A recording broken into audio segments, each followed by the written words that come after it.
It's April 2023. Sudan's capital, Khartoum, wakes up to the sound of gunfire. Tanks roll through the streets, fighter jets scream overhead. On one side, the Sudanese army.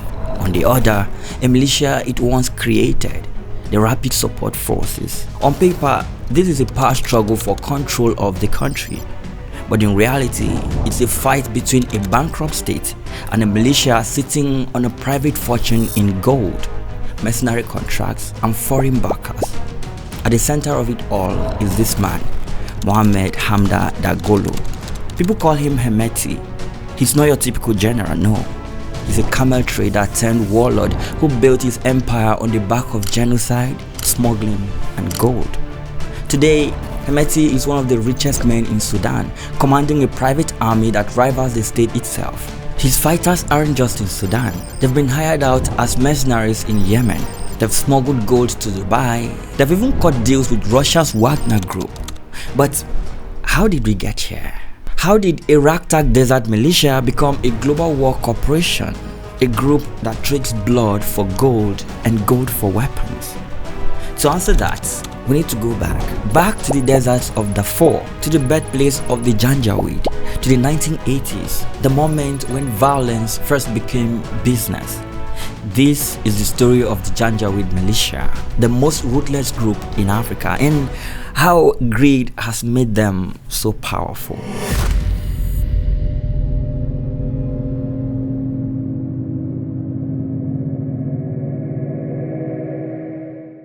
To really understand this government-sponsored terror group, we have to start here in Darfur, a vast arid region in western Sudan. For centuries, this place was a frontier between farmers and nomads. Darfur's non-Arab farming communities and Arab nomadic tribes competed for land and water. But for much of the 20th century, these conflicts were local and intermittent. However, in the 1980s, things kinda changed. A devastating drought pushed Arab nomadic tribes further south into the farming land. Clashes broke out, not just over cattle or crops, but over who belonged here. And then something even bigger arrived: Muammar Gaddafi. No demonstration at all in the streets.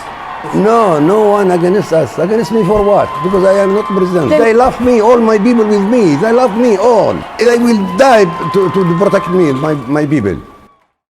You see, this Libya's dictator was exporting an aggressive ideology of Arab supremacy across the Sahel. Gaddafi envisioned an Arab belt dominating the region. Through his Islamic Legion and a group called the Arab Gathering, Gaddafi circulated racist pamphlets in Darfur and told them this land should be yours.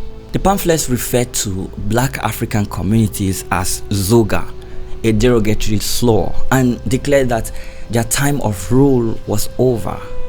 Gaddafi also flooded Sudan with weapons as he used Darfur as a rare base in his proxy war in Chad, arming Darfuri Arab tribes to support Libyan-backed factions. Suddenly, Darfur's local skirmishes were supercharged into something more sinister, an ethnic project, and Gaddafi made sure these militias were armed to the teeth. When his forces lost their war in neighboring Chad in 1987, many of the Arab fighters he had trained did not disarm. Instead, they regrouped in Darfur, often with encouragement from elements of the Sudanese state. In 1988, these militias made their first notorious appearance. That year, a Libyan-backed Chadian leader retreated into Darfur and was hosted by Musa Hilal, a local Arab tribal chief. This Chadian leader had somehow managed to escape with a stockpile of modern arms. These weapons were kept with Hilal's tribe.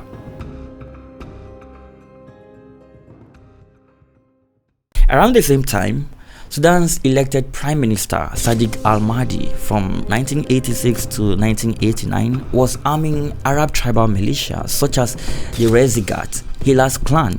There was also the Militia and others to fight southern rebels during Sudan's North-South Civil War.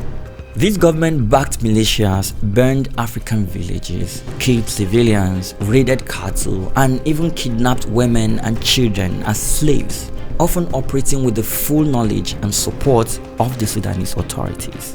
These weren't disciplined soldiers. They were tribesmen on camels and horseback, bristling with AK-47s.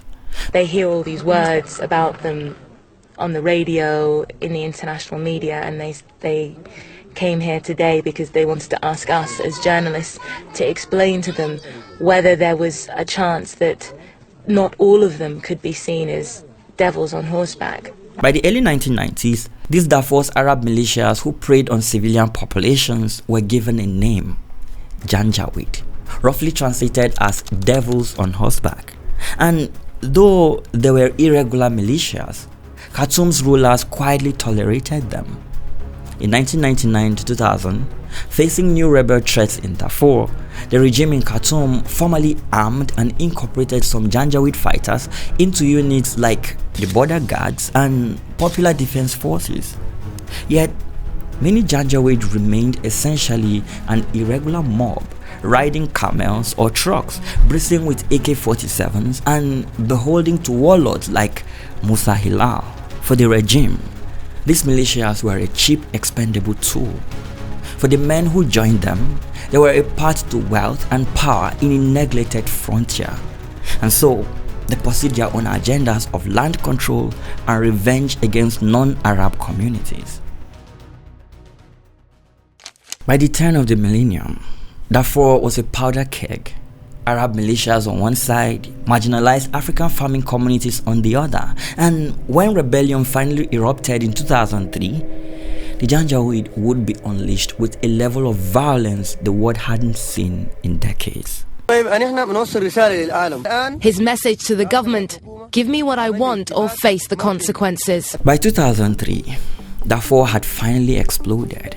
Long marginalized non-Arab communities in Darfur revolted, forming rebel groups known as the Sudan Liberation Army (SLA) and Justice and Equality Movement (JEM). Their uprising protested decades of economic neglect and government discrimination. These two rebel groups demanded equality and development for their people. Well, Khartoum's response was brutal and insidious.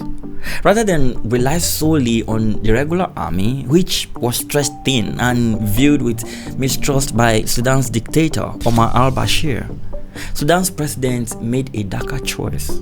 The regime unleashed the Janjaweed militias as its counter-insurgency spearhead. These were men he didn't have to pay, men who had everything to gain from land, cattle, revenge if they crushed the rebellion. What followed was one of the most brutal counter-insurgency campaigns of the 21st century. Starting in 2003 and peaking through 2004 to 2005, the Janjaweed, often coordinating with Sudanese military aircraft and troops, swept through hundreds of villages in Darfur.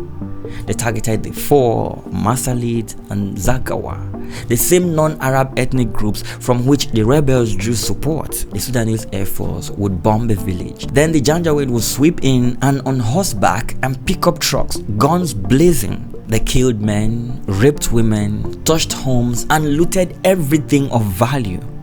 The poisoned wells so survivors had nothing to return to. Entire communities were wiped off the map.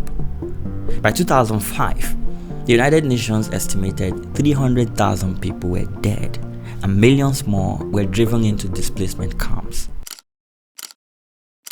Survivors gave the Janjaweed a reputation that would stick. Quote, men with no mercy, devils on horseback.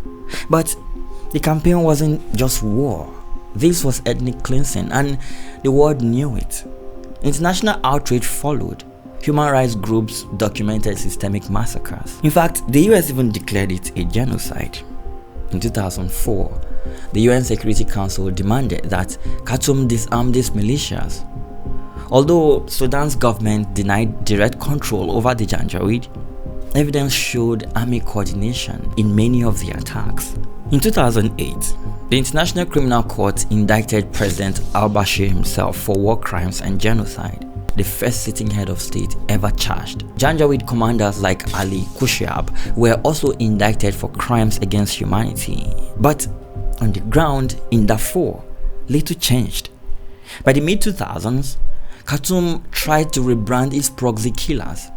Some Janjaweed were absorbed into border guards and paramilitary police, but the violence never stopped, and now something new was happening. Up until last week, a joint force had maintained law and order in the oil-rich Abyei region. Now, members of that force have turned on each other. Janjaweed weren't just fighting rebels anymore. They began fighting each other. Rival Arab tribes turned their guns on one another in bloody battles over land, loot, and power.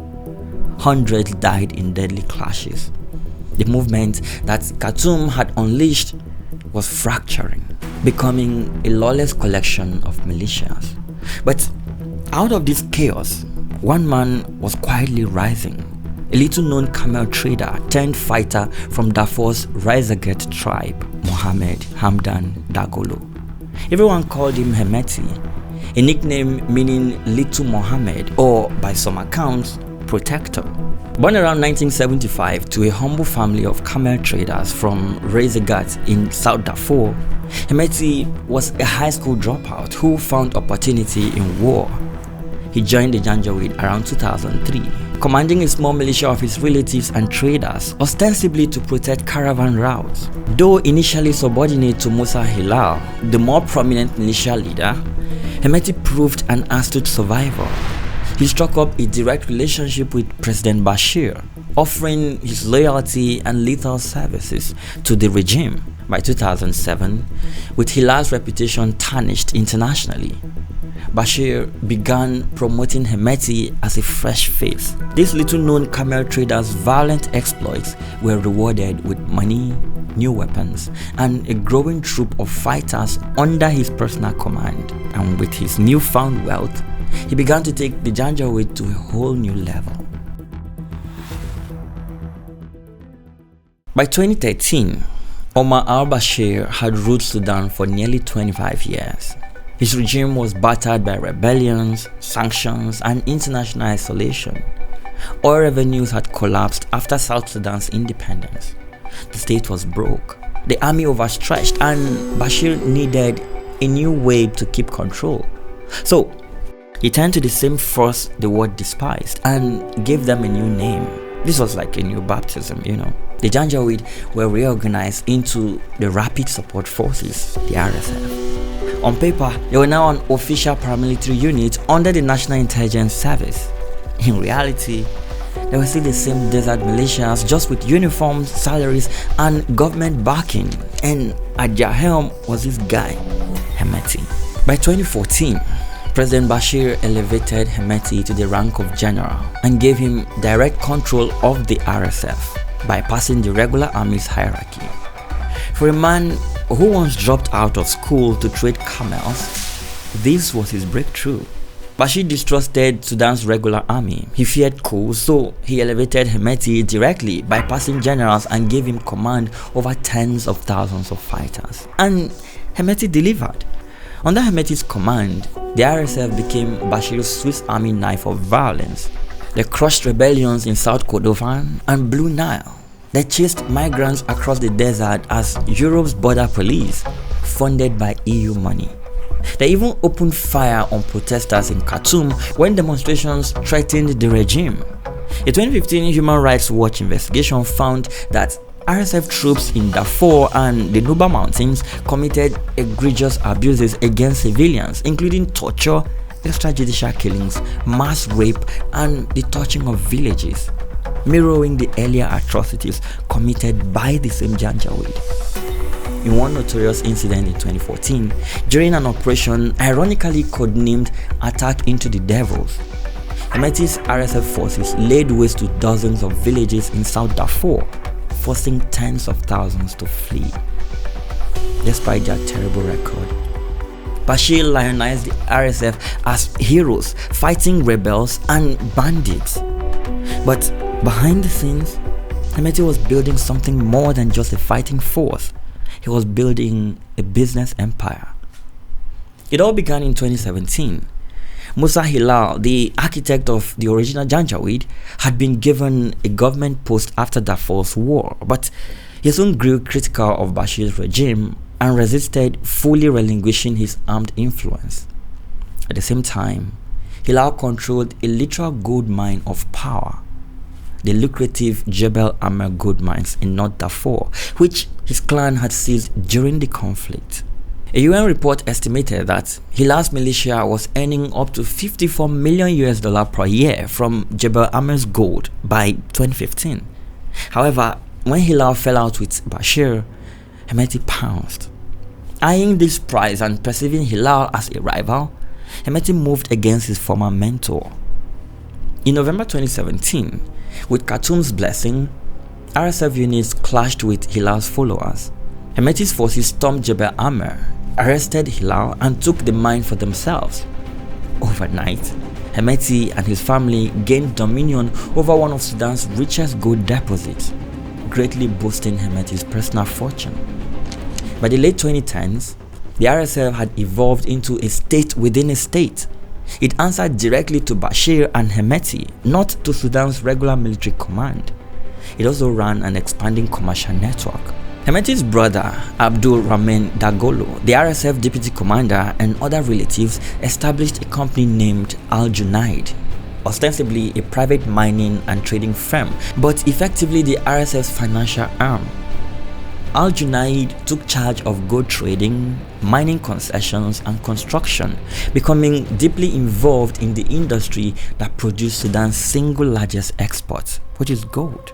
According to documents obtained by Global Witness, Hemedti himself sat on Jude's board of directors.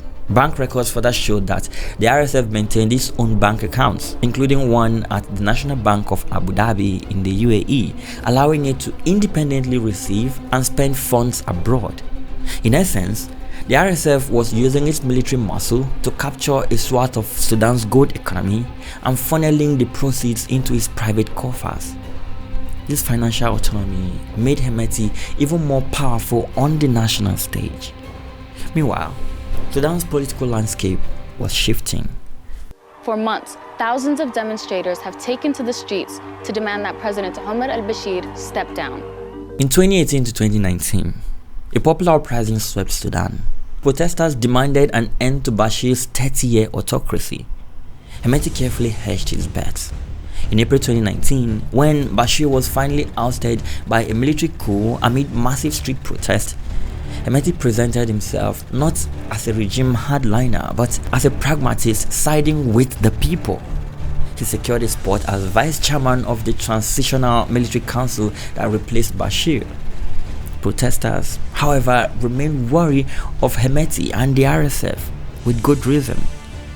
On June 3, 2019, RSF troops and allied security forces attacked a pro-democracy sit-in in Khartoum, killing over 100 peaceful demonstrators and committing dozens of rapes in what became known as the Khartoum massacre. Witnesses saw RSF militiamen shooting and beating unarmed people and dumping bodies in the Nile. Hemedti publicly denied ordering the bloodbath, but it served as a grim reminder. The RSF's violent methods honed in Darfur had now been brought into the heart of the capital. Still, Hemedti emerged from the turmoil as arguably Sudan's most powerful man after the army chief. When the civilian-led transitional government formed later in 2019, Hemedti was given the post of deputy chairman of the Sovereignty Council, effectively making the militia leader Sudan's second in command. And with good money pouring in, he was already plotting his next moves, building alliances abroad that would turn the RSF into an international war corporation. Now, I want to show you the financing behind the brutal rise of this ruthless warlord.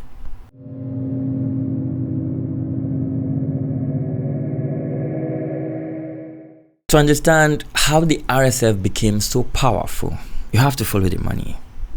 In Sudan, that money comes from one thing, which is gold. You see, Sudan sits on vast gold reserves. By the 2010s, Sudan was Africa's third largest gold producer. turning out more than 100 tons a year. But here's the catch. Almost 70% of that gold never reached the state's treasury. It vanished into shadowy networks of smugglers, warlords, and foreign middlemen. This is where Hemedti made his fortune. After seizing the Jebel Army mines from Musa Hilal in 2017, his family company Janjaweed took over not just that site but at least 3 other gold-rich regions. RSF fighters guarded the pits, taxed artisan miners, and even ran their own digging operations. The gold was trucked to Khartoum, loaded onto planes, and flown to Dubai, which is the glittering hub where Africa's illicit gold is laundered into the global economy. With limited domestic refining capacity, much of Sudan's gold is exported in rough bars, often by air.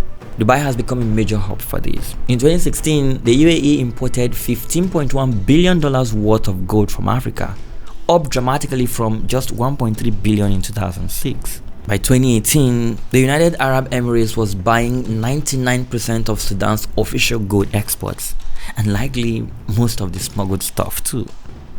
Billions of dollars worth of Darfur's blood gold passed through Dubai's market, and the profits didn't just sit in Sudan. They were wired into foreign bank accounts, hidden in shell companies, or reinvested in luxury real estate. In effect, Dubai's gold souks serve as a gateway for Africa's illicit gold, providing cash that armed groups like the RSF used to buy weapons or pay its fighters. It's no coincidence that in April 2019, as Sudan's economy teetered, the UAE and Saudi Arabia offered a $3 billion aid package to the new military junta in Khartoum. The Gulf states had an interest in stability and continued access to Sudan's gold. Various reports have detailed the smuggling routes and methods. Some gold is driven across remote deserts via the old 40 Days Road, a historic caravan trail toward Libya or Egypt. Other times, smugglers load gold onto small planes from clandestine airstrips in Darfur or Kordofan. Sudan is said to have hundreds of unregistered airstrips used for illicit trade. One common technique described by insiders is they stash the gold in a vehicle and get it out of Khartoum city limits, then hand it to a small airline or charter operator who hides the gold in a domestic flight to a border region. Finally, they fly it out of Sudan through an international airport where it is then declared as illegitimate cargo. In one 2019 incident, the RSF itself publicized that it seized 241 kg of gold bars from a private plane in Khartoum, claiming to bust a smuggling attempt. It turned out much of that gold belonged to a licensed company, but the RSF's sudden zeal indicated internal tussle over who controls the trade. Smuggling is so rampant that in 2021, an estimated $1.9 billion worth of Sudanese gold went unaccounted for, likely spirited out of the country through shadowy channels. For Hemedti, this golden web has paid off spectacularly. By monopolizing key mining areas and bypassing state controls, he amassed an untold fortune, making him Sudan's biggest gold trader. That gold revenue supercharged the RSF's rise. It allowed Hemedti to pay and expand his forces even when Sudan's economy was collapsing. With this money, the militia kingpin has been able to recruit jobless youths from across the Sahel, bringing in fighters from Chad, Mali, and Niger to swell the RSF's ranks. Gold has funded the RSF's procurement of arms and vehicles, often via Middle Eastern intermediaries, further strengthening its autonomy from the national army. But gold was only one revenue stream. Hemedti had figured out how to monetize his fighters themselves. أولادكم اللي جندناهم في الدعم السريع يمشي اليمن ويجي أمس الشيك ب10 مليار و400 ألف يصرف قروش ديل يمشي يشتري لي موتر ويشتري لي بندقية ويشتري لي شال ويخلي الدعم السريع. By the mid-2010s, Hemedti had gold, fighters, and a ruthless reputation. But he needed something more. Powerful friends abroad, and that's exactly what he got. His first major partners were the Gulf monarchies. In 2015, Saudi Arabia and the UAE were bogged down in a brutal war in Yemen. They needed manpower, and fast. And Sudan's army wasn't reliable in this. So, who stepped up? Yeah, Hemedti and his RSF. He deployed tens of thousands of fighters to Yemen's front lines. Officially, they were part of Sudan's contribution to the Saudi-led coalition. In reality, they were mercenaries for hire, guarding borders, holding trenches, dying in a war that wasn't theirs. Well, the payoff. Reports say Saudi Arabia and the UAE paid millions of dollars directly to Hemedti. Money that never went through Sudan's treasury, but straight into the RSF's coffers. For impoverished Darfur recruits, this was life-changing money. For Hemedti, it was something bigger. This was legitimacy. He had Gulf monarchies on speed dial. He was no longer just a warlord in the desert. He was a partner to some of the richest governments on earth. But Yemen wasn't the only foreign battlefield. In 2019, Hemedti sent RSF fighters to Libya, this time to back General Khalifa Haftar, a strong man supported by Egypt, the UAE and Russia. Hundreds of RSF troops guarded Libya's oil field, securing Gulf and Russian interests while bringing in even more cash. And then there was Russia. Starting in 2017, the Wagner Group, Moscow's shadowy mercenary outfit, cut deals with the RSF. This was in exchange for gold concessions. Wagner provided weapons, training, even surface-to-air missiles. They built a refinery on the Nile and helped smuggle Sudanese gold to Russia's military base in Latakia, Syria. Some of that gold, investigators say, ended up funding Russia's war in Ukraine. This was a perfect trade. Sudan's gold for Russia's weapons, and for Hemedti, a powerful ally against Western pressure. In February 2022, just days before Russia invaded Ukraine, Hemedti himself was reportedly sighted in Moscow, shaking hands and cutting deals. Meanwhile, the UAE kept buying Sudanese gold by the ton. Investigations later revealed that Dubai-based companies like AZ Gold and Al Zumurrud were laundering RSF profits into the global financial system. By 2025, the US sanctioned several of these firms, accusing them of directly bankrolling the RSF's war machine. Now, think about this for a second. A militia that began as devils on horseback in Darfur was now a key player in wars stretching from Yemen to Ukraine. A local proxy had transformed into a global corporation of violence, trading blood for gold and gold for influence. And all of this was building toward a showdown back home. Because while Hemedti was busy making foreign friends, he was also making enemies within Sudan. Enemies that would eventually plunge the country into a new and devastating war. A brutal power struggle is driving the conflict between Army Chief and de facto President Abdel Fattah al-Burhan and his former deputy Mohammed Hamdan Dagolo, known as Hemedti. By 2019, Sudan had entered a fragile transition. Bashir was gone. Protesters were demanding democracy, and the military and civilians were sharing power uneasily. But in the shadows, two men were circling each other. General Abdel Fattah al-Burhan, head of the National Army, and Hemedti, commander of the RSF. For a while, they worked together. In 2021, they even staged a coup side by side, toppling Sudan's civilian government. But everyone in Khartoum knew the truth. This partnership couldn't last.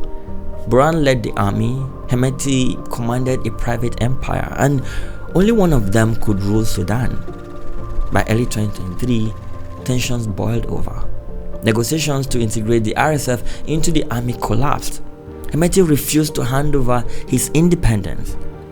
Both sides began moving troops into Khartoum, bracing for the inevitable. On April 15, 2023, it all began. Gunfire and airstrikes shook the entire capital. RSF fighters seized airports, army bases, even parts of the presidential palace.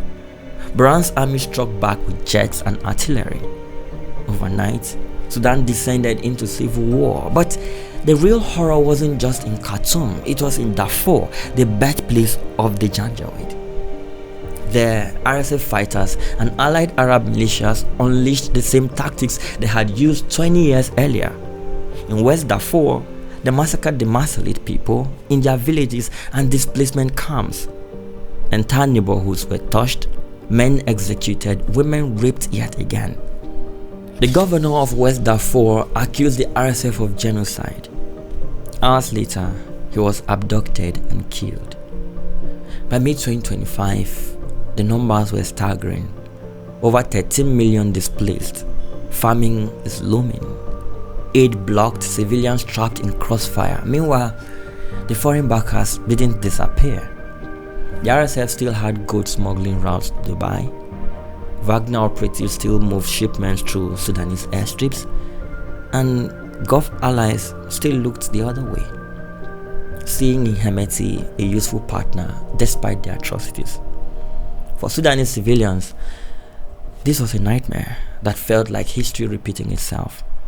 The Janjaweed of 2003 were back, only now they had drones, artillery, and billions of dollars in foreign backing. The militia that once terrorized villages on horseback was now fighting a conventional war against the state itself. And here's the chilling part. No matter who wins, Sudan is bleeding out. Cities lie in ruins, communities are shattered, and an entire nation risks collapse into famine and endless war. The RSF has shown the world something terrifying, that a militia can evolve into a parallel state funded by natural resources, armed by foreign powers, and brutal enough to challenge a national army head-on. And it leaves us with one final question. If this is what the Janjaweed became in Sudan, how many other militias around the world are waiting to follow this same path?